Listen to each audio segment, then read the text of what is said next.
नमस्कार दर्शक बंधु जय जगन्नाथ। चलित इंग्राजी जनवरी मास 18 तारिख 2026 मसीहा रविवार दिन पुरपल्ली रे त्रिवेणी अमावास्या पालन करा जीवो। एहाको आमे माघ अमावास्या मध्य कहिताउ। एही दिन अनेक कार्य आपण घरे करिवे एवं त्रिवेणी स्नानर जोग रहुथिबारु एही दिनटी आपण पई अनेक दिगरे सफलता मध्य प्रदान करिवो। 5 गोटी ग्रहंकर जोग संबंध रहुछि। आपणक जीवन रे एहा किभଳି सफलता देई पारे बा विफलता देई पारे, केउ राशि व्यक्ति माने सतर्क रहिबे से विषय मध्य आज अध्याय आमे आलोचना करिबा।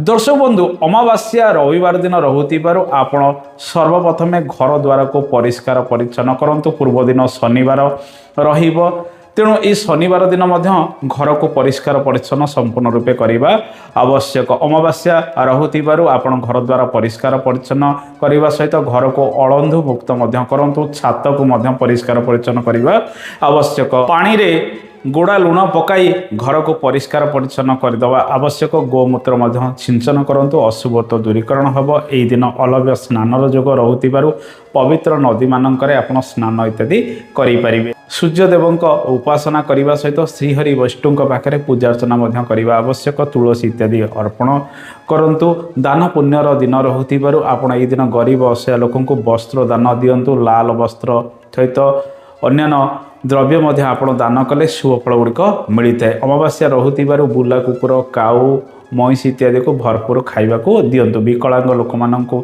साहाय्य सहयोग करंतु, तांकु भोजन दियंतु। देखिबे आपणक जीवन रे शुभ फल गुड़िक मिलिबो। बाधा प्रतिबंधक मध्य दूरीभूत होबार जोग रहिछि।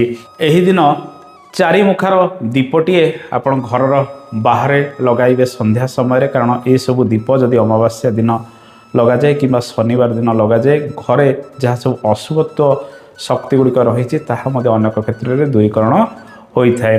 यही दिन आपणकर टॉयलेट रे आपण गुड़ा लुण को गोटे काच पात्र में रखंतु एवं प्रत्येक शनिवार दिन यह परिवर्तन करंतु। देखिए शुभ फल गुड़िक मिल। पॉजिटिव एनर्जी आपणक घरे आसबार संभावना रही।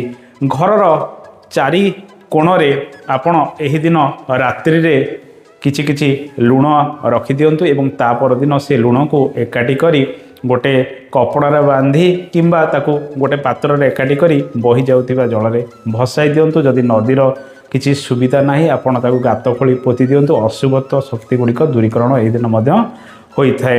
यही दिन घर बाहर राशि तेलर दीपटीए लगातु। यही दिन 5 गोटी ग्रहंकर जोग संबंध रहिबो। मकर राशि रे ए जोग संबंध संगठित हम।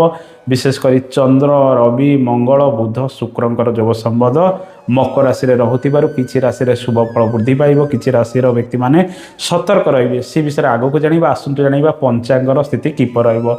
12 रविवार रहुथिबारु मेष राशि घात बार रहिबो। अमावास्या रात्र 1:42 पर्यंत रहिबो।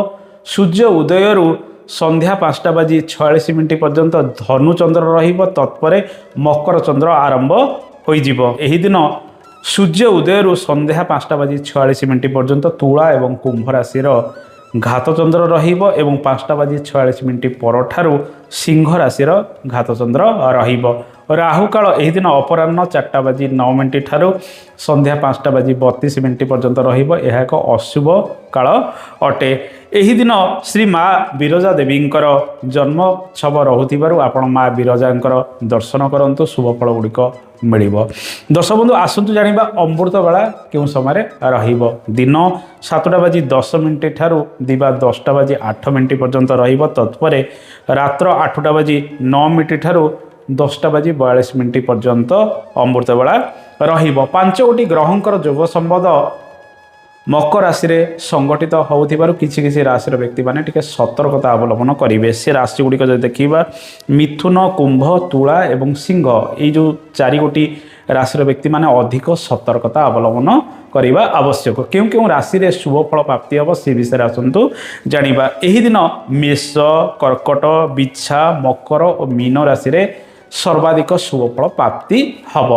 किंतु एही दिन मिश्रित शुभ फल जदि आम देखा मिशामिशी शुभ फल रही। बाधा प्रतिबंधक किसी शुभ वृष, कन्या एवं धनु राशि रे रहिबो।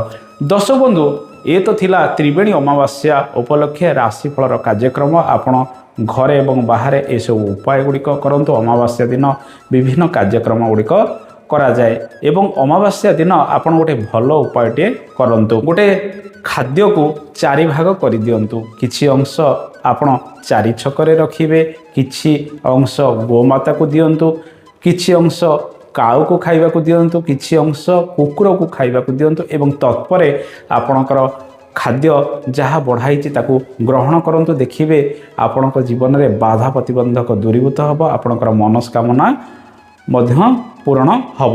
ଯାହା ବଢ଼ା ହେଇଛି ସେଥିରୁ କିଛି ଖାଦ୍ୟ ନେଇ ଆପଣ ଚାରି ଭାଗ କରି ଏସବୁ କ୍ଷେତ୍ରରେ ଦେବେ।